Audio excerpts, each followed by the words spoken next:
KM Lovers, kembali lagi di podcast Buana Air. Jadi podcast kali ini bakal dipandu oleh saya, Bernardinus Dasar Bekti dari KMK Visip Angkatan 2024. Dan saya Monik dari KM Prapusup 2024. Jadi hari ini kita bakal ngobrol santai tapi seru nih, tentunya bersama narasumber kita yang keren, Pak Rio. Nah, mungkin Pak Rio bisa memperkenalkan diri dan memberikan informasi sedikit terkait dengan disiplin ilmu apa sih yang sedang Bapak jalankan sekarang? Ada disiplin ilmu ya. Jadi mungkin manggilnya lebih enak Mas Rio aja ya. Mas Rio. Ya. Tinggi kalau bapak kayaknya agak kelihatan senior banget ya. Oke, jadi disiplin ilmu sih sebenarnya dulu aku kalau kuliah backgroundnya memang marketing dan bisnis ya. Seperti manajemen dan bisnis. Dulu juga saya kuliah dulu ambil ekonomi dan bisnis, konsentrasinya marketing manajemen gitu. Terus fase 4 tahun di awal saya terkarir itu di bidang sales marketing. Terus kemudian 4 tahun setelahnya sampai saat ini itu saya bangun F&B bisnis, food and beverage bisnis, itu bisnis kuliner sudah berjalan kurang lebih 11 tahun gitu. Jadi sehari-hari ya kurang lebih jalanin bisnis, tapi saya handle di perusahaan tuh untuk marketing, manajemen dan juga operasional ya, business develop. Gitu aja sih, kurang lebih gitu.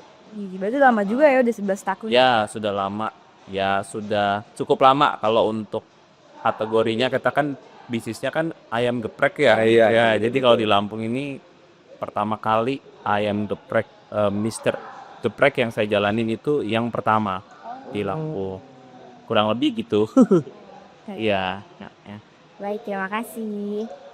Nah, di podcast episode kali ini kita akan mengusung tema mengenai perspektif kekuatan bisnis di balik perbedaan, yang akan membahas mengenai yang pertama itu adalah pemahaman dasar dan latar belakang bisnis. Nah, yang kedua itu ada tantangan berupa keberagaman yang dihadapi dalam menjalankan bisnis. Dan yang ketiga itu ada tips dan kiat-kiat bagi generasi muda untuk memiliki jiwa berbisnis serta menghadapi keberagaman yang ada dalam dunia bisnis. Nah, tentunya di bahasan kita kali ini akan langsung dibicarakan bersama narasumber yang expert di bidang ini, yaitu Pak Rio sendiri selaku owner dari Mr. Geprek. Oke, kita masuk ke headline yang pertama, yaitu pemahaman dasar dan latar belakang bisnis. Nah, kami pengen tahu nih Pak, mengenai lebih dalam tentang usaha apa yang sedang dijalankan oleh Pak Rio, lebih spesifiknya, dan bisakah Bapak menceritakan tentang bisnis apa saja yang sedang dikelola oleh Pak Rio sendiri? Jadi kalau tadi kan saya udah nyinggung soal Mr. Geprek ya. Iya. Mr. Geprek itu ya namanya juga geprek, memang sangat lekat ya, makanan yang termasuk saat ini tuh ayam geprek itu udah sama kayak ayam bakar atau mungkin ayam goreng gitu ya. Betul. Ya. Kalau untuk mahasiswa, jadi kalau mahasiswa tuh makan apa siang ini gitu, mikirnya ya Ayam geprek. ayam geprek gitu ya. Kenapa mungkin ya ayam geprek ini udah jadi ya sebenarnya fried chicken ya dulu awalnya kan. Tapi betul. Indonesia kan senangnya makan pedes. Sambal. Khususnya anak Lampung ini ternyata senang makan kalau nggak pedas itu kurang mantap gitu. Iya, betul. Nah, jadi itu ayam geprek. Jadi spesifiknya sebenarnya jualan ayam geprek itu kami mulai itu dari tahun 2013. Sudah lama sekali itu. 11 tahun. Teman-teman mungkin Monik sama Dias kan 2013 itu mungkin berapa 11 tahun yang lalu ya? Iya, betul. Itu apa? SD, SMP. Ya itu kita tempatnya pertama kali ya sebelum ini kan, kalau kita kan ada di daerah Unila ya. Daerah Unila, kalau mau masuk pinggiran kan sekarang itu sudah sedikit ya PKL mungkin jual pedagang kaki lima. Nah, dulu itu kita jualan di situ. Jadi kayak boleh dibilang ukurannya dari 3 kali 3 meter, bangunan kayu gitu ya. Mulai dari situ memang kebetulan dulu itu saya keluarga ya, saya dengan bapak yang memulai usaha itu. Nah, kita juga nggak kepikiran kok ternyata antusiasnya ayam geprek waktu itu tuh luar biasa besar. Ya karena memang orang nggak tahu dulu ayam geprek tuh apaan sih? Geprek-geprek apa sih ya gitu kan. Tahun 2013 dulu mungkin belum ada brand-brand nasional yang terkenal. Ya kita dulu yang awal mula di Sydney itu ya. Di 2013 kita jualan ayam geprek dari awalnya memang kita mulai di sini satu cabang ya. Saat ini kita jalan sekitar ada mesti 8 sampai 9 cabang kayak gitu. Nah, jadi perjalanannya sebenarnya ya boleh dibilang dulu mungkin kita jualan ayam geprek cuma sendiri gitu ya. Sekarang di hampir semua tempat itu ayam geprek udah banyak. Jadi mungkin rezekinya ayam geprek itu ternyata sudah banyak dinikmati oleh banyak orang gitu ya. Nah jadi sekilas gitu saya juga ada beberapa maksudnya makin kesini kan ayam geprek juga apa ya namanya selera kuliner itu kan makin hari makin beda gitu ya. Kita jalanin juga ya sesuai ngikutin tren ya. Jadi kita ada yang penyetan, ada yang brand penyetan, ada terus kemudian ada seblak juga kita brand seblak. Nah jadi brandnya di luar geprek, ada sei sapi juga, ya nasi kulit juga itu di grup kita. Jadi ya kita mengikuti selera dari sekarang ya masyarakat lah gitu. Jadi tetap waktu saya sih sebenarnya kuliner kita ngejalanin ya. Jadi di luar geprek berarti ada sei sapi, ada seblak juga, ada brandnya, ada Mister Sei Sapi, ada nyeblak cuy gitu deh. Aku sering itu langganan. Oh gitu. Iya. Ada penyetan yai gitu. Nah itu sebenarnya ya kita ngikutin aja dari orang ternyata pengennya ini, apalagi kalau ngomongin apa namanya orang kan sekarang kalau anak siswa ya khususnya pengennya kan makan yang prasmanan gitu. Dia kan bisa ngambil sendiri nasi suana. Sesuai selera mereka. Betul ya. Ya namanya kuliner harus adaptif lah. Itu sih kurang lebih gitu. Wah, benar-benar Mas Rio ini adalah pembisnis dari kecil ibaratnya. Ya gini. Nama semua kan dimulai dari awal Dari ya. awal ya. Awal dari ini ya. Ngomong-ngomong soal bisnis nih, Mas Rio. Menurut Mas Rio, apa sih yang dimaksud dengan bisnis itu? Bisnis sih simpelnya sebenarnya kita nyelesain masalah orang gitu sih ya. Ya kalau kita fokusnya sebenarnya bisnis itu ke nyari bahasanya kan profit untung ya. Malah kadang-kadang menurut saya nggak dapet. Itu ya saya mikir memang agak susah ditangkap gitu ya. Tetapi dulu saya juga banyak belajar dari ya maksudnya mungkin orang-orang yang sudah sukses lah gitu ya. Awalnya ya yang namanya bisnis ya istilahnya itu kita itu yang penting kan dimulai kan. Sebenarnya kalau bisnis kan kadang-kadang kita banyak perhitungan sana sini ya. Iya memang harus dihitung gitu ya. Tetapi kadang-kadang jangan sampai kita terlalu banyak perhitungan yang lain-lain akhirnya momennya udah hilang gitu ya. Nah jadi kalau simpelnya adalah sebenarnya kita nyelesain masalah orang lain lewat produknya bisa barang bisa jasa gitu ya. Kalau contohnya anak mahasiswa simpel ya, pengennya apa makanan yang terjangkau, banyak, kenyang, terus apa lagi biasanya? Simple gitu kan ya, cepat penyajiannya, terus kemudian praktis dan boleh kalau ditambah mungkin sambelnya mungkin apa menggoda gitu ya, ada daya tariknya sesuatu mungkin kalau ada kejunya lah, ada apanya yang gimmicknya, ya itu kan sebenarnya ya masalahnya mahasiswa kan seperti itu kan. Nah kita berusaha untuk nyelesain masalah ya lewat derma kayak gitu. Apapun ya kalau menurut saya bisnis itu kita bantuin orang lain untuk nyelesain masalah. Ya nggak cuma kuliner gitu kan ya. Contohnya mungkin kalau kita ngebantuin apa mungkin orang punya masalah di dalam contohnya jerawat gitu kan ya. Ya itu kita bisa bantuin ya, kita bikinin obat jerawat supaya jerawatnya hilang. Nah kan ada pertukaran solusi itu di situ. Nah itu kan digantinya pakai apa? Ya boleh kita sebut uang gitu kan ya. Nah, feedback yang diberikan. ada feedback uang, ada selisihnya itu istilahnya untuk kita. Ya itulah namanya bisnis kalau menurut saya sesimpel itu. Kalau dari Mas Rio sendiri kenapa memilih untuk bergerak di bidang bisnis? Ya Kuliner juga sih lebih. Kuliner itu paling gampang ya kalau menurut saya paling gampang masuknya. Jadi orang ya maksudnya orang butuh makan 3 kali sehari, ada mungkin 4 kali sehari, belum sama cemilan mungkin 7 kali sehari tiap hari gitu ya. Terus masak makanan kuliner kita di dapur udah ada alat masak. Jadi kita bisa mulai itu dari apa yang kita punya, nggak harus bahasanya modalnya besar gitu kan ya. Terus kemudian juga kebetulan ya saya senang makan, dan juga ibu saya itu kebetulan memang ya bisa masak dan senang masak. Waktu itu memang punya cita-cita pengen punya rumah makan. Sebenarnya rumah makan nggak jelas pengennya apa gitu. Ya itulah kita mulai dari situ. Dan awalnya juga kita bukan jualan geprek, tapi dulu jualan bubur ayam. Bubur ayam dulu. Itu di daerah Waihalim kita mulai.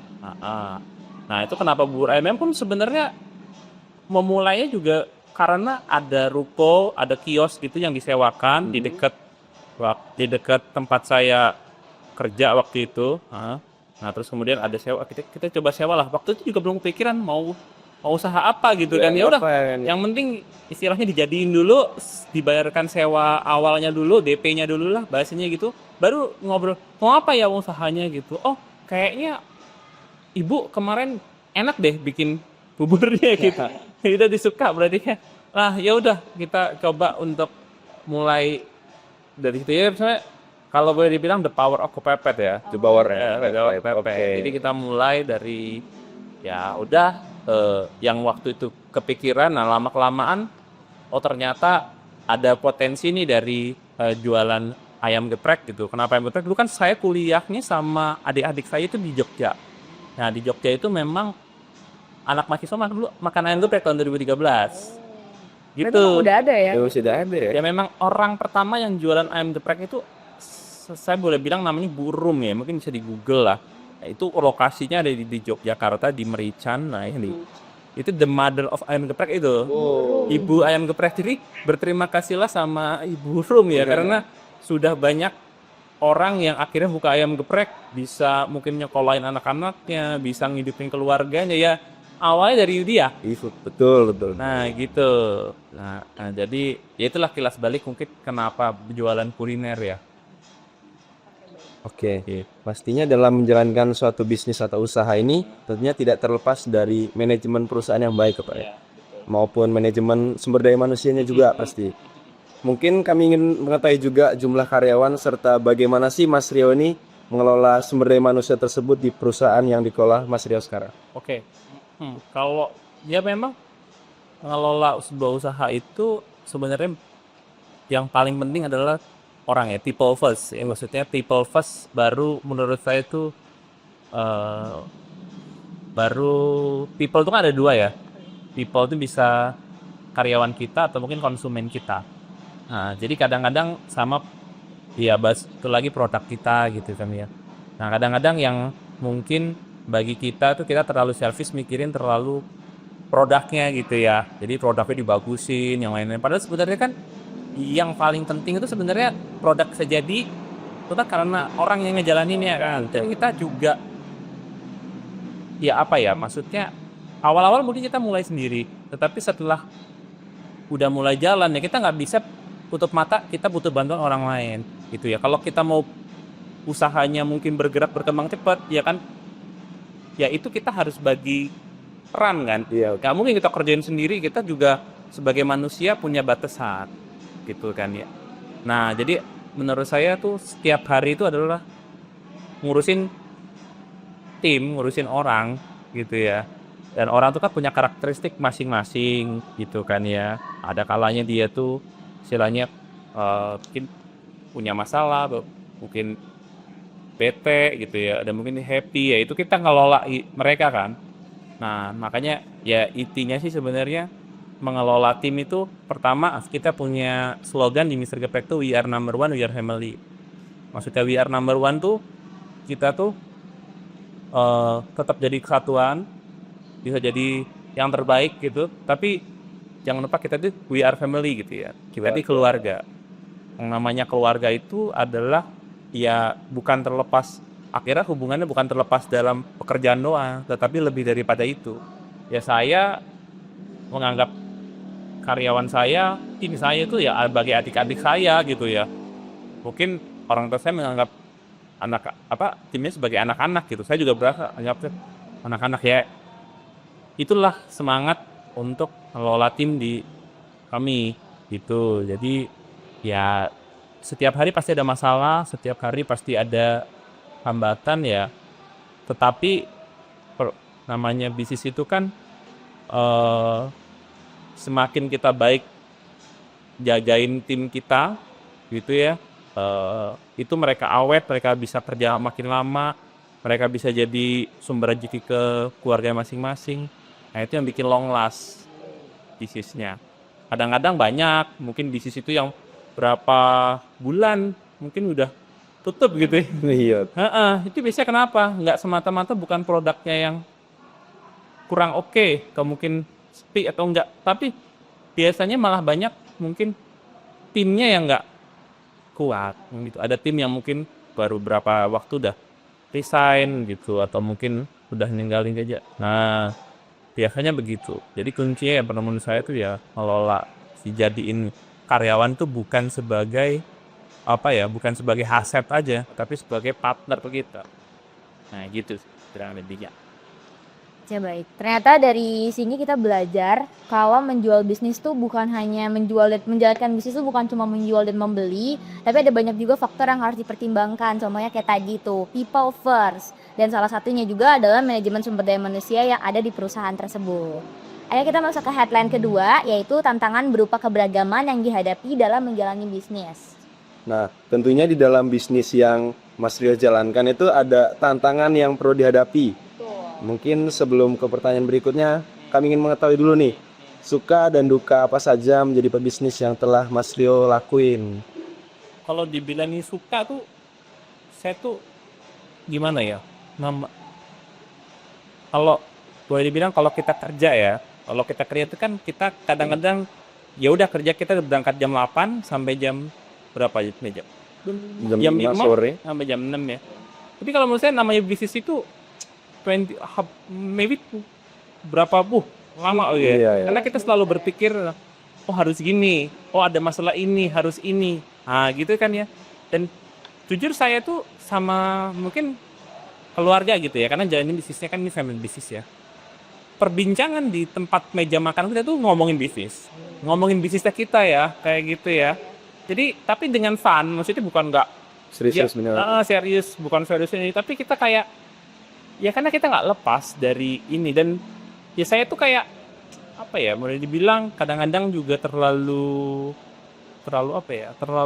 bukan mikirin bisnis ya, jadi kayak ya udah jatuh cinta gitu loh sama, maksudnya sama kalau boleh dibilang brand-brand yang Mister Geprek yang lain-lain tuh udah kayak boleh dibilang tuh anak sendiri gitu ya. Iya, saya juga punya anak ya, maksudnya ya. Ya udah bukan sama ya, tapi istilahnya tetap keluarga nomor, tapi kayak semakin hari itu semakin menarik gitu ya. Dan jadi kayak ada masalah bukan sebagai kayak kita redup gitu kan ya, tapi berusaha untuk nyari apa nih yang bisa kita olah lagi. Gitu sih. Jadi ya kurang lebih menurut saya ya itu sih. Jadi kalau dibilangin suka duka, menurut saya dukanya nggak ada menurutnya. Suka aja. Masalah apapun tuh dulu kayak waktu itu kan sempet kita ya ada di komplain pelanggan. Serius, komplain pelanggan tuh kan tergantung kita nanggepinnya nggak sih? Iya betul. Ada yang kalau kita emosi apaan sih nih gitu kan ya. Cuek aja. Loh, tapi orang yang ngasih tahu masalah ke kita itu orang yang peduli loh sama kita. Iya nggak? Betul. Kita masukan dong. Coba kalau diem aja tiba-tiba nggak beli lagi. Nah itu yang malah kita bikin pusing kan. Jadi pertanyaan juga. Iya, jadi kayak ada semakin banyak masalah yang datang, kalau kita sih seneng aja. Berarti ada. Nah, tadi kan masalah. Sebenarnya kalau bisnis itu kan nyelesain masalah kan. Nah semakin banyak kita nyelesain masalah orang lain ya semakin. Contohnya di komplain. Es tehnya nggak manis gitu, es tehnya cuma dikit banget. Oh berarti kita punya ide dong, bikin es teh yang lebih manis sama ukurannya lebih banyak, kan kayak gitu. Oh ayamnya ini ayamnya sambelnya kedikitan. Oh berarti bikin kita ada produk ekstra sambal lah kan. ini ya uniknya senangnya bisnis kan kayak gitu. Ya, jadi kita, nah itu kan kuncinya adalah apa? Ownership. Jadi kayak kita tuh merasa benar-benar memiliki sama bisnis kita itu. Jadi saya selalu diingetin sama mungkin orang tua saya bahwa semakin kita sayang sama bisnis kita, usaha kita, karya kita, ya boleh dibilang ya semakin usaha itu sayang sama kita. Tapi kalau kita nggak sayang sama dia, ya dia bakalan nggak sayang sama kita. Simpel itu kalau aku sih ngejalanin hari-harian kalau ngomongin tentang bisnis. Nah, setelah kita mengetahui suka dan duka Ya. menjadi pebisnis, jadi kami ingin juga mengetahui apakah terdapat seperti perbedaan-perbedaan agama, suku, ras, etnis atau yang lain-lain gitu, Mas. Oh, iya. Dalam bisnis Mas sendiri. Apakah itu sangat mempengaruhi bisnis yang telah Mas jalankan? Kita heterogen banget ya dari suku, dari agama. Walaupun maksudnya kita ngomong kan ini di channel KMK ya. Iya. Jadi kan saya Katolik, tapi tim saya juga teman-teman saya, partner saya yang dikerja di grup Mr. Geprek adalah hampir 70% atau 80% itu kita beda agama. Tapi kita nggak pernah ngomongin soal Iya. agama di mana di ini ya, maksudnya di hari-hari ya.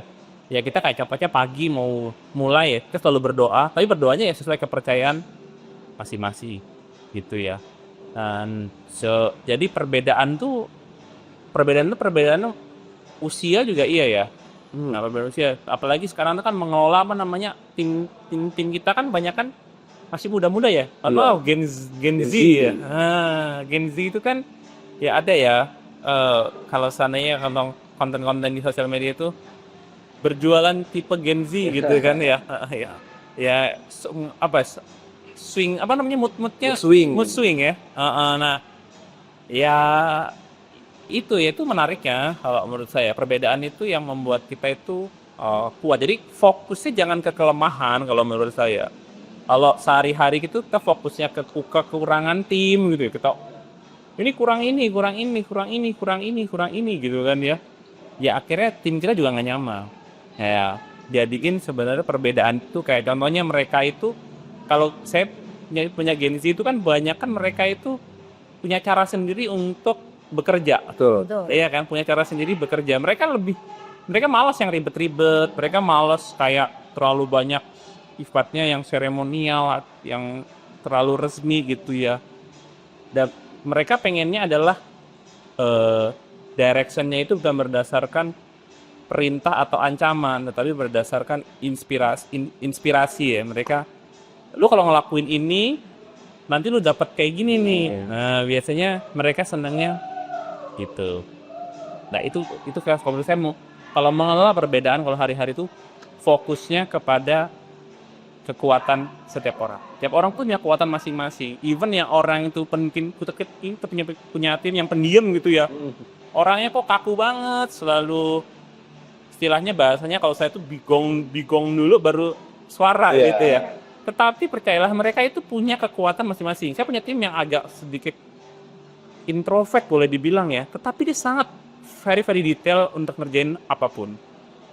Jadi dia bisa jadi dia tuh orangnya apa ya, ngerjain itu fokus gitu. Ada orang kan yang kamu lihat ya orangnya ceria gitu, tapi reckless kan. Maksudnya reckless tuh kadang-kadang suka lupa apa, terlalu berubah. Itu makanya kekuatan perbedaan itu ya kita harus jalaninnya juga dengan itu sih, ngelihatnya fokusnya ke kekuatan masing-masing gitu ya.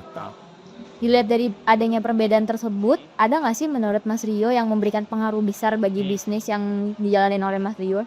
Baik dari yang positif atau mungkin yang negatif ya? Iya, makin hari kan makin banyak timnya juga makin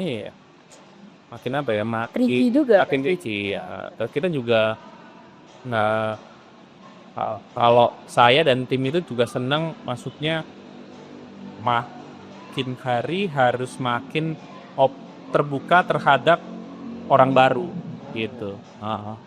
Jadi ya orang baru yang datang ke tempat kita gitu kan ya, maksudnya ada kita buat tim baru ya, kita banyak belajar juga dari mereka. gitu. Jadi malah saya tuh senang malah kalau orang baru gitu kan ya, dari mana gitu yang masuk ke tim kita, ya mereka jadi ada warna baru yang membuat tim kita yang sekarang itu makin Berwarna. berwarna, makin kuat. Ya sesimpel itu sih. Bener gak sih kira-kira pertanyaan tadi ya? Bener sih, bener. Iya, kira-kira Cukup kurang lebih gitu. sangat menjawab. Ya, untuk selanjutnya tuh apa sih tantangan terbesar dalam mengelola perbedaan tersebut, perbedaan targi, dan konflik apa saja yang sering muncul di perusahaan yang sedang Mas Ko jalankan semua? Ada nggak sih Mas kayak Oh iya, saya memandang konflik itu sebagai sebuah hal yang gini. Kalau karyawan ini nyatin ngeluh, itu kan bikin konflik ya. Iya lain? Tapi bayangin ya, kalau kita punya tim, punya teman kerja yang diam aja. Kayak kita nggak punya rambu gitu sih, nggak punya kayak kalau bilang warning system Iya. kayak kita, gitu. Jadi kalau tim kita tuh ngeluh, tim kita itu istilahnya ngasih masukan yang mungkin nggak nyaman bagi kita ya, itu sebenarnya mereka itu sayang loh sama kita gitu. Dan organisasi yang bagus adalah orang yang mau, kalau saya bilang top ini dia selalu talking everything tentang kondisinya dia, Terbuka ya? terbuka gitu ya, bahasanya nggak berarti dia peduli sama kita. Dengan dia terbuka Nah, tugas kita itu adalah ya berusaha untuk menstimulate untuk ngidupin nih sesuatu organisasinya ini tumbuh gitu. Mereka harus dikasih ruang, kesempatan untuk tumbuh gitu. Jadi kayak saya mengelola perbedaan, mengelola yang kayak begitu-gitu ya, konflik itu sebagai sebuah hal yang menurut saya berkat bagi kita gitu ya. Karena dari situ kita bisa terus tumbuh. Pastilah ya kalau teman-teman di organisasi gitu kan ya. Coba bayangin, nggak ada orang yang boleh dibilang, karena nggak ada organisasi orang yang benar-benar ngeselin. Ada pastilah, nggak Ada. mungkin nggak ada. Nggak mungkin. Tapi kalau nggak ada dia, bayangin. Organisasi itu kayak menurut saya kurang menarik ya sih. Kalau orangnya sama semua, bayangin. Iya. Orangnya sama semua. Contohnya orangnya tuh kalau ada apa-apa say yes semua. Say yes. Lempeng banget. Lempeng banget. Flat. Nggak asik, men. Oke, betul. Nggak asik. Jadi ya saya kadang-kadang nyiptain juga namanya bukan public enemy ya, tapi orang yang benar-benar punya karakter berbeda, tetapi dia itu kalau bahasa kerennya mungkin whistleblower ya. Oke. Whistleblower, jadi dia sering emang orang itu benar-benar sering banget bikin ulah dalam dia. Ulah itu kayak namanya idenya unik-unik aja, aneh, tingkahnya aneh-aneh ya, tapi maksudnya itu baik. Dia tuh bikin kita tuh selalu healing sama kerjaan. Jadi kayak bawel gitu kalau kerjaan tuh kok gini dia punya perfeksionis dia. Itu bagus menurut. Warnanya jadi banyak. Berarti dari Kurang hal lebih gitu ya. itu ada poin positif yang bisa diambil. Oh iya, tuh. kita selalu gitu sih. Kita as a leader sih harus gitu. Gitu ya. Tapi kalau seandainya memang udah terlalu break the norms banget, maksudnya udah kelewat ini, kadang-kadang udah nggak out of control. Nah, itu kita as a leader harus tegas juga. Nah, itu yang sekarang aku mau tanya. gitu. Gimana sih tuh bijakannya Mas Dio dalam menghadapi hal-hal kayak gitu? Ya kalau praktikal sih di perusahaan ya, kan pasti ada SOP-nya ya. Iya. Iya, ada SOP-nya, ada contohnya ada level kesalahan setiap individu gitu kan ya.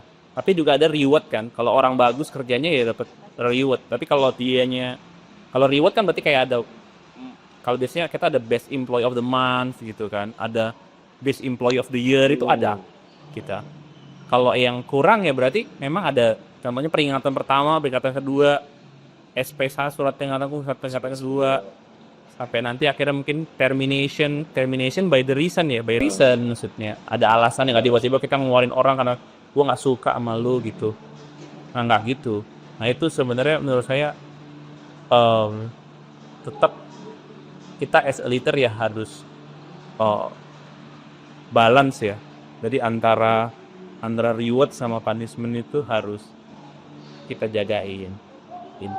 Wah, keren banget ya. Selain pembisnis yang baik, Mas Ria juga adalah seorang leader yang keren Ya, sekali. sebenarnya leader itu kan bahasanya kita pun belum punya tim ya. Contohnya kita mulai usaha, kita belum punya tim ya. Kira ini leader loh, leader dari kita sendiri enggak sih?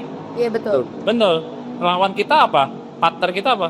Kemalasan kita, gitu kan? Nunda-nunda kita. Orang nggak berani action, mungkin gitu. Lupa sama Tuhan, kadang-kadang bagi juga saya juga gitu ya, kan kadang Karena kita selalu kesibukan percaya kali ya. diri gitu kan ya. Nah, gitu sih sebenarnya menurut saya. Alright. Nah, sekarang kita masuk ke headline yang kedua, yaitu tips dan kiat-kiat bagi generasi muda untuk memiliki jiwa berbisnis serta menghadapi keberagaman yang ada di dalam berbisnis.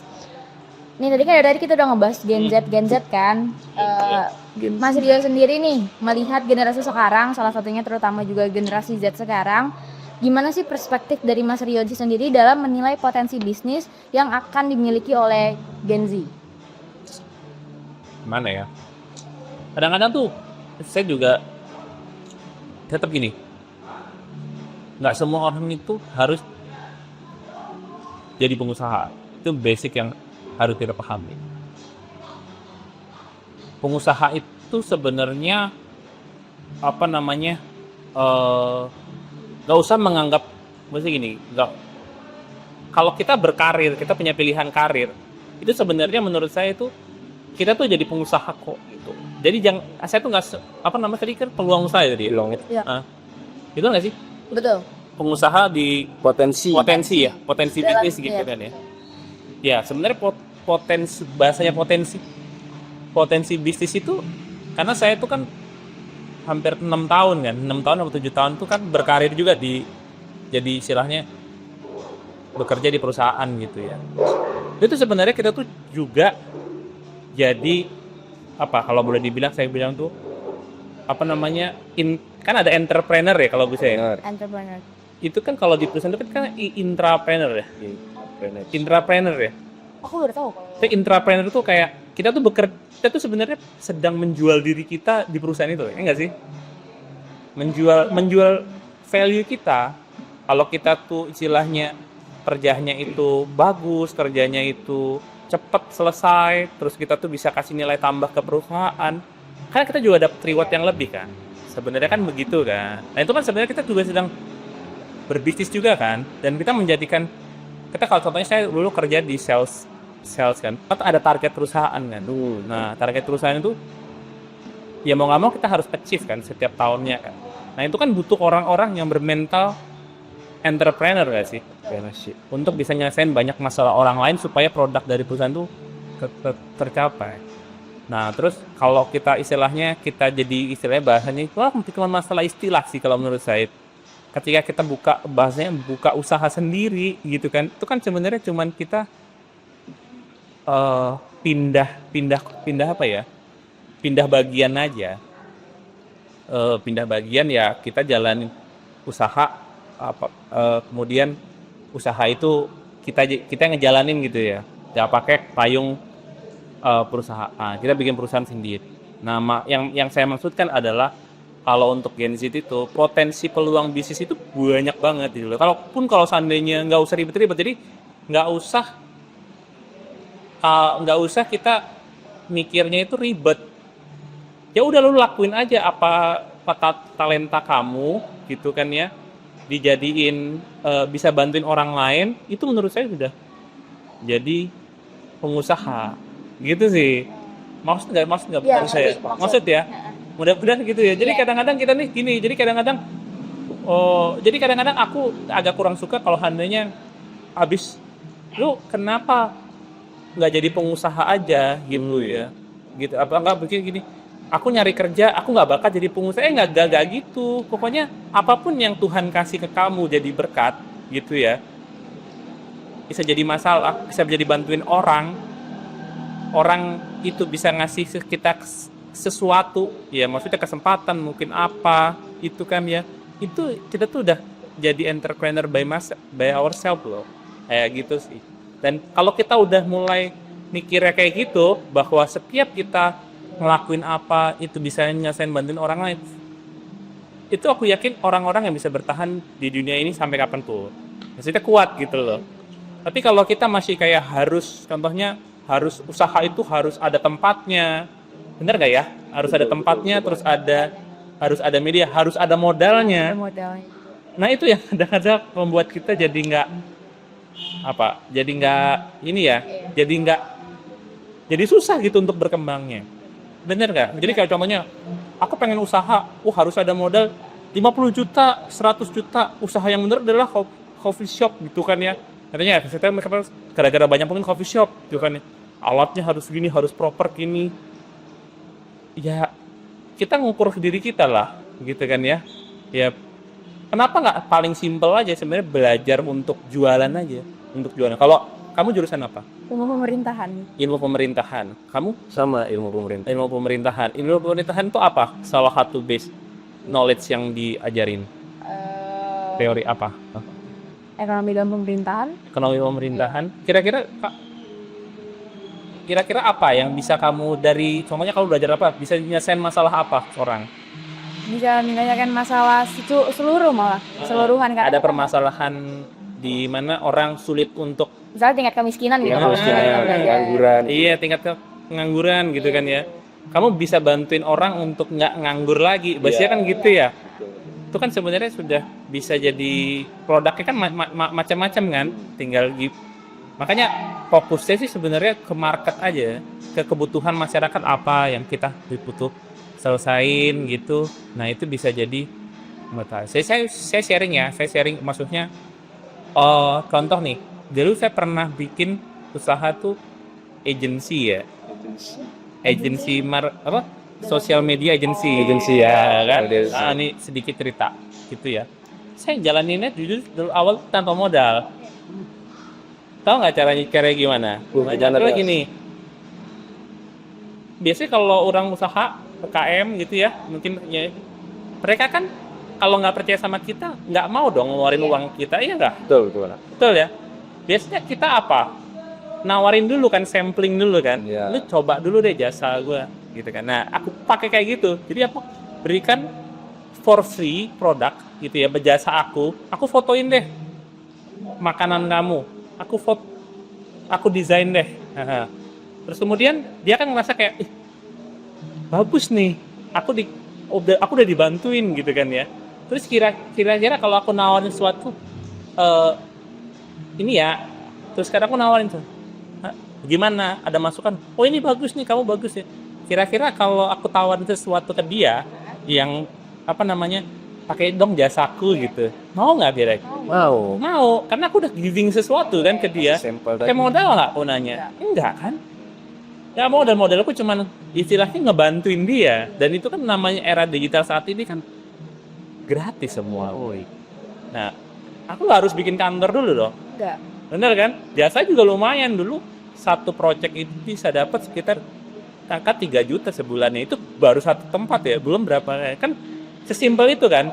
Aku bantuin masalah orang lain, dan aku nggak harus bikin. Kalau aku coba mikirnya ribet, aku harus bikin sewa tempat dulu, aku harus punya tim dulu, aku harus punya laptopnya. Kayak kita kan handphone ini kan sebenarnya udah bisa ngapa-ngapain aja ya. Sekarang kalau mau desain udah ada Canva, gitu dan ya. Ya makanya itu mentality yang menurut aku untuk anak muda Gen Z harus ada, kayak gitu. Jadi just do it aja ya. Just do it, dan please open to, jadi jangan banyak berandai-andai, cari masalah sebanyak-banyaknya di orang, tulis masalah itu. Kira-kira gue bikin solusi apa? Udah, fokus aja bantuin orang dulu. Gitu. Sampai di titik dia itu bilang, dia itu sampai nggak enak sama kamu gitu loh. Ngasih ke kamu. Nah, berarti kalau dia udah ngasih kamu, itu bisnis. Gitu. Menurut saya itu jadi yang harus kita punya gengsi jalani anak-anak muda sekarang. Gitu. Jadi nggak perlu tergantung sama modal, tergantung sama jaringan, tergantung apa-apa. Nah, keren banget tuh Gen Z, dengerin ya saran dari Mas Rio ini. Oh ya, saya sedikit spill ya. Mungkin ini masih bisa nggak saya ngomong? Nggak bisa Iya, ya? boleh. Oke. Cara nyari kerja paling gampang, bukan cara nyari kerja menurut saya yang paling work saat ini adalah bukan dari nge-apply ke perusahaan. Itu udah digaranti oleh teman-teman saya gitu ya. Tahu nggak cara yang paling gampang apa? Making connection to orang. Jadi kalau contohnya kalau kamu mau katanya kalau kamu mungkin mau gue mau kerja di sini gitu ya. Lebih cepat nge-apply ke perusahaan yang saingannya banyak atau tahu nih mungkin orang petingginya di sana apa di sana tuh dia contohnya hobi golf, hobi apa ya? Ya kita mungkin yang pendekatannya juga bisa. Oh dia nongkrong gimana? Nah itu ketika dia temen dia kan pastinya banyak teman-teman saya tuh ditawarin kerja ini bukan dari ini loh, tapi dari koneksi kan. Nah itu saya juga banyak, maksudnya punya tim gitu. Banyaknya bukan dari kayak aku udah percaya sama si dia segini ya. Ya kamu oke lah. Yuk aku ada peluang nih ya. Karena aku trust sama dia. Ya jadi berusaha untuk cari kenalan sebanyak-banyaknya jaringan, terus berikan nilai tambah. Udah, itu aja sih sebenarnya. Benar sih, relasi dan koneksi itu Iya, penting. tapi jangan kita jadi kayak terlalu obsesif ya. Iya benar betul. Nah, jangan terlalu apa istilahnya terlalu ini banget kayak maksudnya bukan kelihatan ya kayak kita punya motif tertentu gitu. Kalau biasanya nggak dapet ikhlas ya gitu sih kalau menurut saya. Mungkin untuk pertanyaan selanjutnya, apakah komunikasi itu efektif penting di dalam bisnis? Bisakah Mas Rio memberikan contoh komunikasi efektif yang dapat membangun tim sehingga dapat memaksimalkan bisnis? Oke. Berbicara komunikasi itu adalah sebenarnya jangan terlalu banyak, jangan terlalu sedikit. Bahasa saya kayak gitu. Terlalu orang juga kalau seandainya ada komunikasi yang terlalu berulang-ulang juga orang cenderung bosan. Tapi kalau kita nggak ngomong ke orang, kita nggak berusaha untuk menyampaikan maksud kita, itu juga salah. Jadi kunci kalau saya di komunikasi yang saya jalanin adalah banyakin jadi pendengar aja. Jadi tutup mulut kamu, banyakin orang ngomong, dengerin dia, dan kemudian akhirnya kita tahu, oh ternyata dia begini, dan baru kita masuk, gitu ya. Jadi banyakin bertanya kalau saya sih. Jadi kalau seandainya kalau lagi meeting gitu ya, saya lebih banyak nanya, gimana bro sis, ada usul nggak? Gitu kan ya. Challenge-nya gampang ya kan ya. Tracing aja maksudnya kalau di ada kayak wah di ini dulu dia apa ya, ditinggikan dulu. Nih biasanya si Dias ini kayaknya sering nih kayaknya untuk kemarin bagus nih ininya nih karyanya ini nih. Nah dia naik kan, baru dia PC pengen gue udah confidence speech. Jadi kalau saya sih cenderung banyakin dengerin dulu, taruh mic-nya itu di orang, jangan di kita terus. Ya beda ya kalau gini kan memang lagi gini ya. Tapi kalau lagi ngomong sama orang, banyakin kasih kesempatan orang untuk berbicara. Baru nanti kalau seandainya udah saatnya kita berbicara lebih berkualitas. Gitu. Itu sih kunci komunikasi ya. Jawab nggak kira-kira ya? Jawab ya. Oke. Terusnya dalam menjadi seorang pengusaha atau pebisnis, artinya siap dong untuk menganalisis dan mengambil resiko. Jadi adakah tips yang bisa Mas berikan dalam menganalisis dan mengambil resiko yang ada dalam menjalani bisnis? Ya kalau menganalisis bisnis itu the best source-nya, sumbernya adalah ya konsumen gitu. Udah itu aja sih. Ya makin banyak kita engage sama konsumen, makin kita buka telinga konsumen, makin kita banyak diskusi sama konsumen, ya itu namanya bisnis. Jadi kita bergeraknya berdasarkan customer.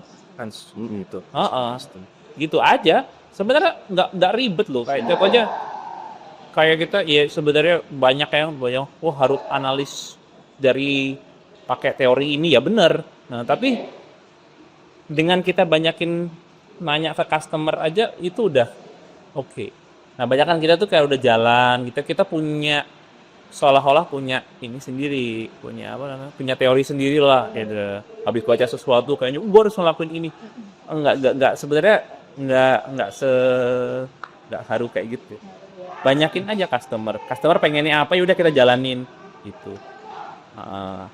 Customer butuh kayak contohnya di rumah makan itu ya, oh dia butuh fasilitas, aku bawa anak nggak ada baby chair, aku nggak bawa baby chair, ya udah itu termasuk ke dalam pengembangan bisnis loh, ada baby chair. Jadi pengen kayak tempatnya, aduh panas nih nggak ada kipas, oh berarti kita harus tambah kipas. Hal-hal gitu aja kita tabung terus, kita sedikit kita tambah terus gitu. Yakinlah itu bisnisnya orang akan datang, karena bisnis itu adalah kembali lagi kan kita nyelesain masalah orang itu gimana kalau seandainya dia punya masalah datang lagi ke kita kan, balik lagi namanya repeat order kan, RO kan ya, semakin banyak repeat order itu ya itulah kekuatan bisnis ya di situ gitu ya. Nah, menurut Mas Rio sendiri, mampu nggak sih generasi sekarang ini, khususnya muda-mudi Katolik, untuk menjaga perbedaan yang nantinya mereka dapati untuk memanfaatkan peluang mereka, kekuatan mereka dalam melakukan bisnis yang tadi Mas Rio, bisnis dalam artian entrepreneur atau intrapreneur yang udah tadi kita bahas? Pasti sih, aku yakin. Karena kalau anak muda itu kan anak-anak zaman sekarang itu menurut saya hebat-hebat. Mereka tuh sudah dulu dari zamannya saya informasi itu sedikit banget. Iya. Bener nggak? Betul. Dulu saya belajar itu dari beli majalah. Emang kamu beli majalah nggak? Enggak. Nggak kan? Mau baca apa biasanya? Biasanya aku baca Instagram novel gitu kan ya? Instagram. Iya kan? Carinya di Google gitu. Gila kan? Informasi itu sekarang luar biasa besar. Kalau dulu kita tuh harus nyari, aku harus ke perpustakaan demi minjem majalah gitu. Karena beli majalah nggak duitnya nggak cukup mana SMA, iya kan? Terus habis itu TV juga dulu kan berita juga nggak banyak, nggak kayak sekarang gitu. Sekarang tuh banyak kan channel-channel berita yang sangat horizontal sekali dan free gitu loh. Free. Ya harusnya kan dengan itu kuat gitu kan ya. Harusnya punya banyak. Nah, tetapi kendalanya adalah kita terlalu banyak informasi, akhirnya apa? Ya akhirnya kalau bahasa ngomongnya itu apa namanya? Nggak ngapa-ngapain. Jadi baru melakukan apa? Ada peluang ini, nah gitu. Ada ini. Jadi kayak tsunami informasi kayak menurut saya. Kita jadi nggak fokus. Gitu nggak? Kira-kira, iya kan? Kita nggak fokus. Nah, tantangannya kalau menurut saya adalah kalau anak muda itu fokus ke satu hal yang kira-kira dijalanin gitu ya. Contohnya kamu mau usaha, namanya apa? Usaha apa? Kamu pengen usaha apa? Toko bunga. Bunga, iya kan ya? Ya udah, jalanin usaha bunga itu fokus benar-benar. Kamu cari informasi bunga sebanyak-banyaknya, ya kan? Trial bunga sebanyak-banyaknya, tawarin orang sampai kamu tuh udah bosen nawarin orang gitu loh. Gitu ya. Terus habis itu ikut banyak expo apa.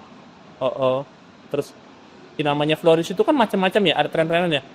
Pokoknya kamu fokus aja ke bunga. Jangan kalau handanya si Dias tiba-tiba nawarin Monik, kamu udah bagus ya jualan bunga ya. Aku jualan apa, kamu apa? Toko sport. Nah, sport kayaknya keren juga nih. Nah, terus kamu bunga aja gue udah jago. Dia ikut sport lah gitu kan. Nah, itu kadang-kadang yang jadi kira bungamu kamu tinggal gitu kan. Nah, jalanin aja bunga sampai benar-benar kata, nggak perlu ekspor. Jadi kalau orang inget bunga, ya inget sih Monik flower, Monik Floris gitu. Jadi kayak bunga tuh kan, nah satu bisnis tuh kategori bunga tuh banyak banget loh. Bisnisnya apa? Kamu apa? Contohnya? Floris ya. Floris apa? Produk kamu apa kira-kira? Kamu jualan bakat bunga? Bakat bunga. Terus habis itu ada nggak? Terus kayak ucapan gitu. Ya, akrilik gitu kan? Ucapan. Terus apa lagi? Apa sih, tanaman-tanaman hias buat acara-acara gitu. Terus apa lagi? Kayak aku baru sampai situ sih. Sampai situ ya. Tapi lain itu banyak banget kan. Bunga papan juga masih ada. Gitu kan. Kayak kira-kira kalau ada ibu-ibu nih mau minta ajarin kamu bikin bunga, kira-kira kamu bisa nggak ngajarin dia bikin kelas terus kemudian dia mungkin ngasih uang kamu, itu bisnis bukan? Iya. Itu bisnis kan, misalnya edukasi. Makanya fokus aja ke satu hal. Fokus ke satu hal.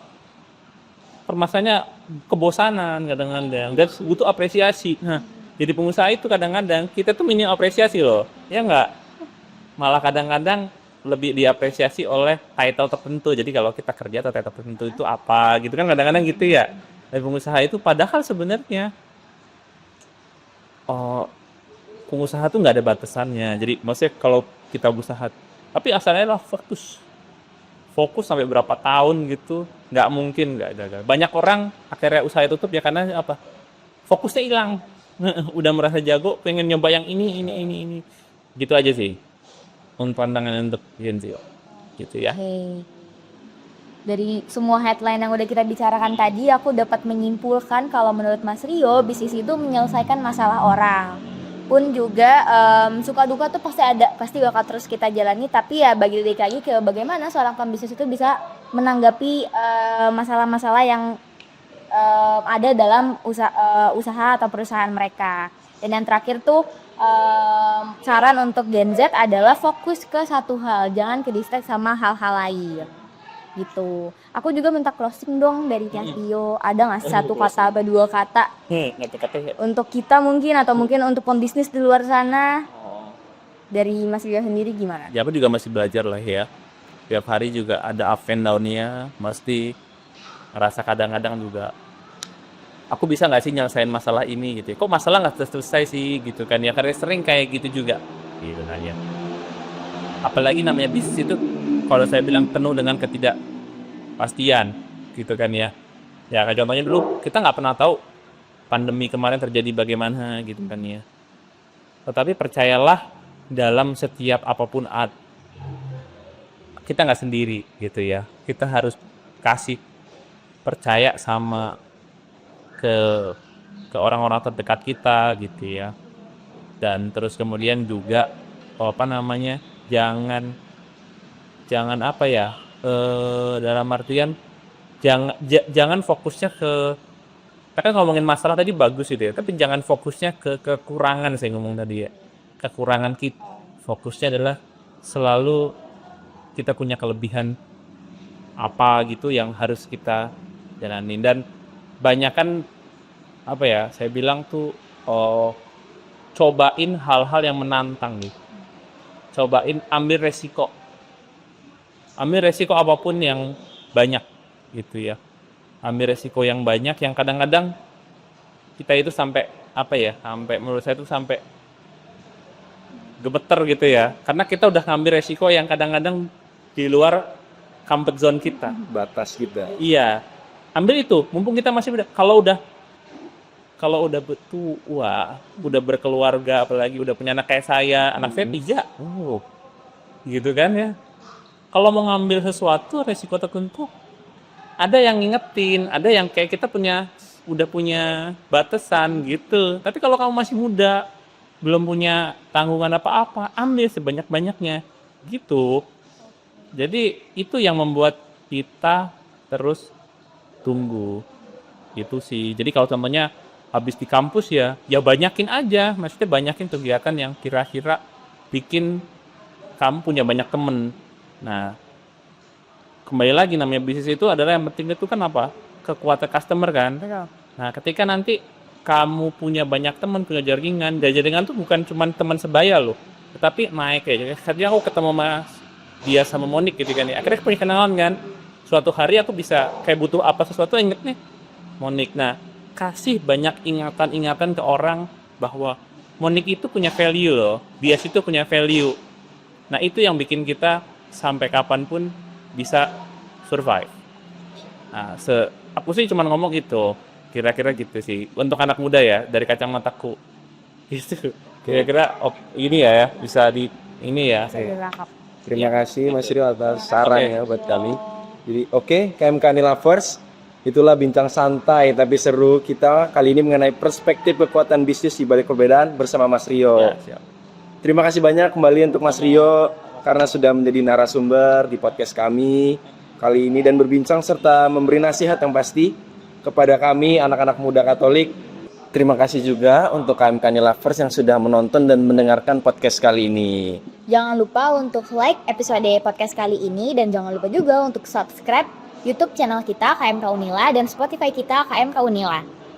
Sampai jumpa di podcast Bonaes selanjutnya.